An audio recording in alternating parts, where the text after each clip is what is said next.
This next module is about casting. This chapter is entitled Advanced Operators, and the cast is not really an operator, but I've put it here because it affects the behavior of all the other operators. You can almost think of it as an operator in the same way that you can almost think of size of as an operator. So, let's find out what casting is. Cast is used to cause the compiler to temporarily pretend that the piece of memory used by a variable is actually of a different type. What does that mean? It means, for example, if I've got an integer sitting around somewhere, I can pretend that that integer is actually a float, or I can pretend it's something else. Let's see an example of that.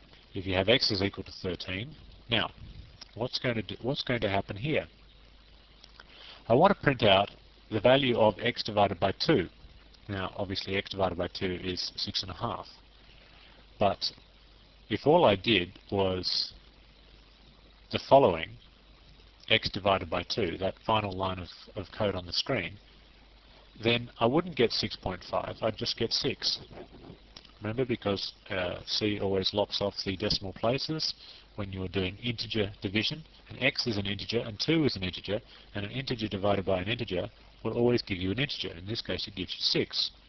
So if I want the accurate answer, then I can temporarily pretend that x is a floating point number, because this is how C works. When you take a floating point number and you divide it by an integer, you always get a floating point number. So that expression that you can see there, the brackets float, x divided by 2, is actually going to be a float. The whole expression will evaluate to be a float, and thus I can use the %f in the printf. The lower example on the screen, I have to use the %d because integer divided by an integer is an integer. So can you see how the actual cast is constructed? I put the type that I want it to pretend to be inside brackets, and I put that immediately to the left of the thing that I'm trying to pretend is of that type. In other words, the brackets float goes immediately before the x, and that causes me to pretend that the x is a float instead of an int, which is what it really is. Now, also, make sure you don't do this, or make sure you understand the difference between the last line of code and the first line of code. The only difference is I've got brackets around the x divided by 2. Now, will that make a difference? Think about it.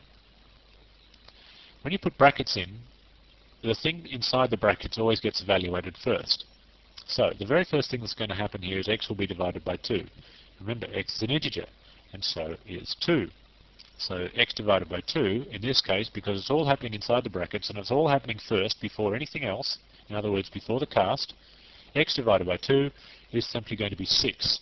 Not 6.0 or 6.5, just 6, the integer 6.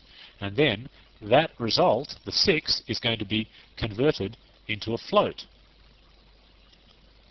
So we're going to get a float answer of 6.00. You see what's going on here? So what I'm trying to get at is the thing immediately to the right of the cast is the entire answer of the expression x divided by 2. Whereas in the previous example, the thing immediately to the right of the cast was the x. So the top example is correct. The bottom example is incorrect. Make sure you understand the difference why. Now I'll just take you to a piece of code so we can compile that and have a look at it and see if it works. This is cast.c, and it's essentially the same lines of code all over again. I've added one line of code extra at the bottom, which you'll see what that's all about in a moment. Let's compile this and run it. Now we've got 4 answers here. Let's hang on, let's just organize our screen properly. Okay, the first one here, x over 2 is 6.5. Now that's the first and correct answer. Recall that? First correct one. The second one, I just get 6. Now that's all we'd be able to do if we did not have casting at our disposal.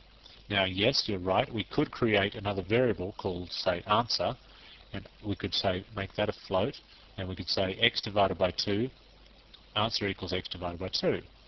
However, that's just going to give you what this gives you. It's going to give you a floating point representation of x divided by 2. It doesn't solve the problem. We need a cast here. If we want to get an accurate answer of half of an odd-numbered integer, an odd integer, if you know what I mean, we have to use a float. So here, you can see that this example is not working. 6.00 is what we get. Whereas here we get 6. Now that's what we would have had before. That's what we would have had if we tried to convert it to a float but we didn't use a cast. And the top example is if we tried to convert it to a float using a cast. In other words, the correct way. Finally, we've got something else going on here. X divided by 2.0. Now what's going on there? Okay, I'm going to switch back to the PowerPoint screen just for a moment to tell you what's going on here. There's something called implicit casting. This is casting that you don't actually put anything on the screen inside any brackets or anything. You don't do a cast yourself, but C does a cast for you. And that happens quite a lot, much more often than you would think. For example, given the same example as before, now we have x divided by 2.0. Now, recall, x is an integer, but 2.0 is not an integer. It might look like the number 2, but 2 is an integer, whereas 2.0 is a floating point number. So what we've got is an integer x divided by a floating point number 2. And an integer divided by a float, well, that's always answered as a float. So what happens here is that x, if you really want to be technical about what's going on here, the variable called x is implicitly cast to a float just so that the division can happen. X is implicitly cast. So the compiler pretends, just for the purposes of the calculation, that x is a float, and then it does the division. And then the answer is obviously 6.5. So that actually works. Let's go back and examine the code. Here's that code again, x divided by 2.0, and you can see that does actually work. Okay, so I think we understand the mechanism behind what's happening here. We're temporarily pretending that a variable of one type is actually of another type. Let's see a more practical example of this. This is cast2.c in the Chapter 8 folder. Now, it's actually exactly the same as the size of 2.c that I showed you just a moment ago.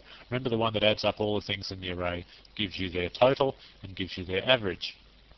Okay, now let's go back down to the average line. Here's the line of code that calculates the average. Now, what answer do we get? Let's recompile that. Okay, let's get the answer is 142.000. Let's go back to the code. We've got the total of all those numbers. Let's say, how many numbers are there? Maybe 20, 22 odd numbers. What are the chances are that all of this divided by 22 is an even number, is an actual integer whole number? Probably not much of a chance at all. However, average is actually a float. It's a floating point number. And we're displaying it as 0.3f. So we're displaying it right, we've declared it right, but we're still ending up with an integer whole number. So if we actually want an accurate average, and I'm stipulating, and I'm just guessing, but I think that the average that we got, 142.000, is not an accurate average, then we need to do some cast here to pretend that one of these variables, either this one or this one, is a float. And I might as well choose this one. We'll pretend that total is a float. So I'm going to here force the compiler to treat the total as a float. So a float then divided by an integer, and size of, the result of a size of is always an integer. So a float divided by an integer is going to be a float. Really, it is. So let's try and compile this again. No errors again, and run. Aha! Now the average is 142.905. Now that is what I suspected. I didn't think it was going to be a whole number. Okay, so now you can see that casting does actually have some useful applications. And when we get up to pointers, which is coming up in a few chapters' time, you'll find that that casting is extremely important when used with pointers, especially when used with something called the void pointer. That's quite a ways away.